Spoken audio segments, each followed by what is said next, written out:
ಶ್ರೀನಿವಾಸ್ 75 ಈ ಭವ್ಯ ಸಮಾರಂಭದ ವೇದಿಕೆ ಮೇಲಿರುವಂಥ ಪರಮ ಪೂಜ್ಯ ನಿಷ್ಠಾನಂದ ಸ್ವಾಮೀಜಿಯವರಿಗೆ ನಮಸ್ಕರಿಸುತ್ತಾ ಈ ಕಾರ್ಯಕ್ರಮದ ಉದ್ಘಾಟನೆಯನ್ನು ಮಾಡಿದ ನಮ್ಮ ನಾಯಕರು, ಈ ಜಿಲ್ಲೆಯ ಉಸ್ತುವಾರಿ ಸಚಿವರು, ಅಭಿವೃದ್ಧಿಯ ಅಧಿಕಾರರಾದಂಥ ಚಲುವರಾಯ ಸ್ವಾಮಿಯವರೇ, ಈ ಕಾರ್ಯಕ್ರಮದ ಕೇಂದ್ರ ಬಿಂದು ಹುಟ್ಟುಹಬ್ಬದ ಆಚರಣೆಯಲ್ಲಿರುವಂಥ ನಮ್ಮ ಸೀನಣ್ಣವರೇ, ಮಾಜಿ ಶಾಸಕರು, ಹಿರಿಯರು, ನಮ್ಮ ಇನ್ಸ್ಪಿರೇಷನ್ ಅವರಂಥ ಪುಟ್ಟರಾಜನವರೇ, KG ಶ್ರೀಕಂಠೇಗೌಡರೇ, ರಾಮಕೃಷ್ಣ ಅವರೇ, ವಿಧಾನ ಪರಿಷತ್ನ ಸದಸ್ಯರಾದ ಮಧು ಮಾದೇಗೌಡರೇ, ನಮ್ಮ IAS ಆಫೀಸರ್ ಆದಂಥ ಜಯರಾಮ್ ರಾಯ್ಪುರ್ ಅವರೇ, ಹಾಗೂ ವೇದಿಕೆ ಮೇಲಿರುವಂಥ ಮೂಡ ಅಧ್ಯಕ್ಷರೇ ಹಾಗೂ ವೇದಿಕೆ ಮೇಲಿರುವಂಥ ಎಲ್ಲ ಗಣ್ಯರು, ಶ್ರೀರಂಗನ ಹುಟ್ಟುಹಬ್ಬಕ್ಕೆ ತಾಯಿ ಚಾಮುಂಡೇಶ್ವರಿ ಆಯುಷು, ಆರೋಗ್ಯ, ಮತ್ತೊಮ್ಮೆ ಅಧಿಕಾರ ಎಲ್ಲವನ್ನು ಕೊಡಲಿ ಅಂತೇಳಿ ಆ ತಾಯಿಯಲ್ಲಿ ಆಶೀರ್ವಾದವನ್ನು ಕೇಳಿ.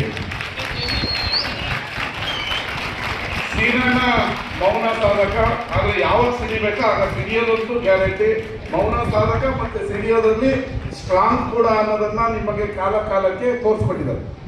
ಈ ವೇದಿಕೆ, ಈ ಸಭಾಂಗಣನ ನೋಡಿದಾಗ ಎಲ್ಲ ಪಕ್ಷದ ಮುಖಂಡರುಗಳು ಅವರನ್ನ ಪ್ರೀತಿ ಮಾಡುವಂತ ನಾಯಕ, ಈ ಜಿಲ್ಲೆ ಕಂಡ, ಈ ವಿಧಾನಸಭಾ ಕಂಡ, ಈ ತಾಲೂಕಿನ ಧೀಮಂತ ನಾಯಕ ಅಂದ್ರೆ ತಪ್ಪಾಗಲ್ಲ. 15 ವರ್ಷ ಈ ತಾಲೂಕನ್ನ ಯಾವುದೇ ಒಂದು ಕಳಂಕ ಇಲ್ಲದೆ, ಭ್ರಷ್ಟಾಚಾರ ಇಲ್ಲದೆ, ಯಾವುದೇ ಸಮಾಜಘಾತಕ ಶಕ್ತಿಗಳನ್ನ ಬೆಳವಣಿಗೆಗೆ ಅವಕಾಶ ಮಾಡಿಕೊಡದೆ ಸ್ವಚ್ಛವಾಗಿ ಈ ಮಂಡ್ಯ ವಿಧಾನಸಭಾ ಕ್ಷೇತ್ರಕ್ಕೆ ಶಾಸಕರಾಗಿ ಹೆಸರು ಮಾಡಿದವರು ಶ್ರೀನಿವಾಸ್ ಅವರು ಅಂತ ಹೇಳಿದ್ರೆ ತಪ್ಪಾಗಲ್ಲ.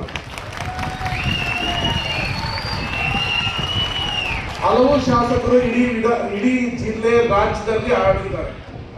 ಅವರು ಆಳಿದಂಥ ಸಂದರ್ಭದಲ್ಲಿ ಹಲವಾರು ಸಮಾಜಘಾತ ಶಕ್ತಿಗಳನ್ನ, ರೌಡಿಗಳನ್ನ, ಎಂತೆಂಥವ್ರು ಹುಟ್ಟಾಕ್ತಾರೆ. ಆದರೆ ಶ್ರೀನಣ್ಣ ಯಾವತ್ತೂ ಕೂಡ ಅಂತ ಕೆಲಸ ಮಾಡಿಲ್ಲ.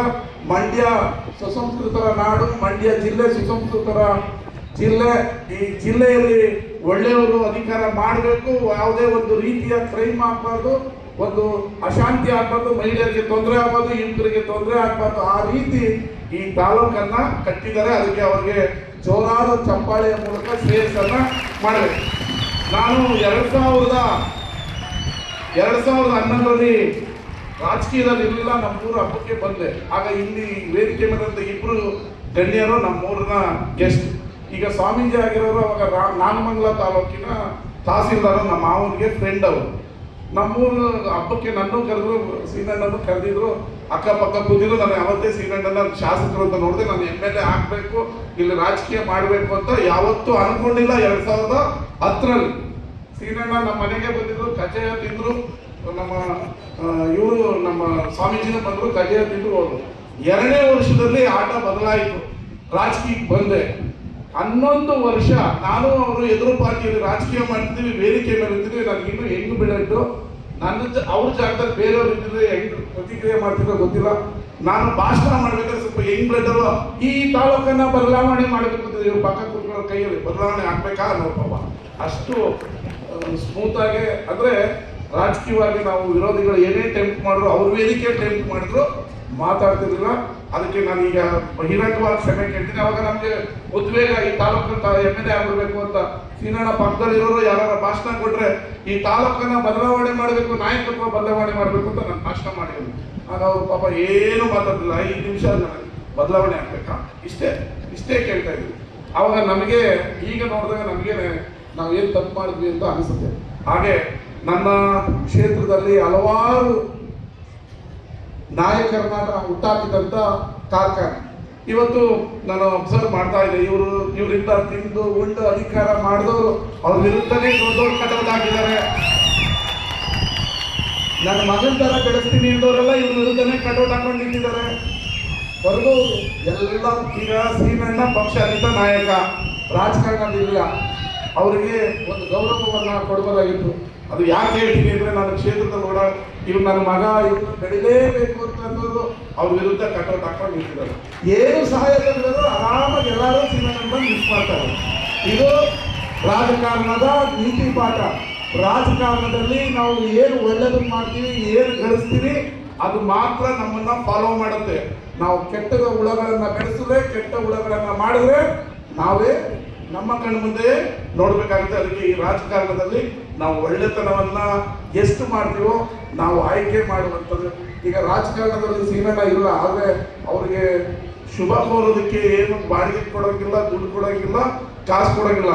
ನಿಮ್ಮ ಮನಸ್ಸಿಗೆ ಚುಚ್ಚುತ್ತೆ, ನಾನು ಸೀನಣ್ಣದಿಂದ ಬೆಳೆದಿದ್ದೀನಿ, ಅದಕ್ಕೆ ಅವ್ರು ನನಗೆ ಇನ್ನೊಬ್ಬ ನನ್ನ ಲೀಡರ್ಶಿಪ್ ಕೊಟ್ಟಿದ್ದಾರೆ, ನಾನು ಸೀನಣ್ಣನ ಸಾಯೋವರೆಗೂ ಮರಿಬಾರ್ದು ಅನ್ನೋ ಒಂದು ಆತ್ಮ. ಅಂದ್ರೆ ರಾಜಕಾರಣದಲ್ಲಿ ಸೀನಣ್ಣನ ಫಾಲೋ ಮಾಡ್ಬೇಕು ಅಂತ ಹೇಳಿಲ್ಲ, ಆದ್ರೆ ವ್ಯಕ್ತಿಗತವಾಗಿ ಅವ್ರನ್ನ ಫಾಲೋ ಮಾಡ್ಬೇಕು.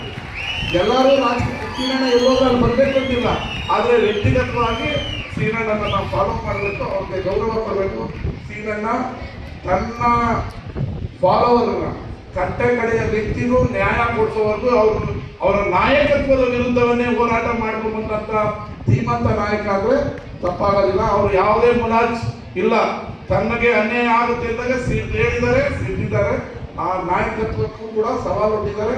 ಆದರೆ ನಾನು ನನ್ನ ತಾಲೂಕಿನ ಅಭಿವೃದ್ಧಿ, ನನ್ನ ಕಾರ್ಯಕರ್ತರಿಗೆ ಅನ್ಯಾಯ ಆಗಬಾರ್ದು ಅನ್ನೋದು ಮಾತ್ರ ಸೀಮೆಣ್ಣನವರ ತಲೆಯಲ್ಲಿ ಇದ್ದಿದ್ದು. ಇವತ್ತು ಹಲವಾರು ಅಭಿವೃದ್ಧಿ ಕಾರ್ಯಗಳನ್ನು ಮಾಡಿದರೆ ಅವರು ಹಾಕಿಕೊಟ್ಟ ಹಾದಿಯಲ್ಲಿ ನಾನು ಕೂಡ ಹೋಗ್ತಾ ಇದ್ದೀನಿ. ಅವರ ಆಶೀರ್ವಾದ ನಮ್ಮ ಮೇಲೆ ಇರಲಿ. ಅವರು ಇನ್ನೂ 20-100 ವರ್ಷ ಚೆನ್ನಾಗಿದ್ದು ನಮಗೆಲ್ಲ ಈಗ ಹೋಗ್ಲಿ ಅಂತ ಮಾರ್ಗದರ್ಶನ ಮಾಡಿಕೊಂಡೆ ಅವರ ಹಾದಿಯಲ್ಲಿ ನಾನು ಹೋಗ್ತೀನಿ.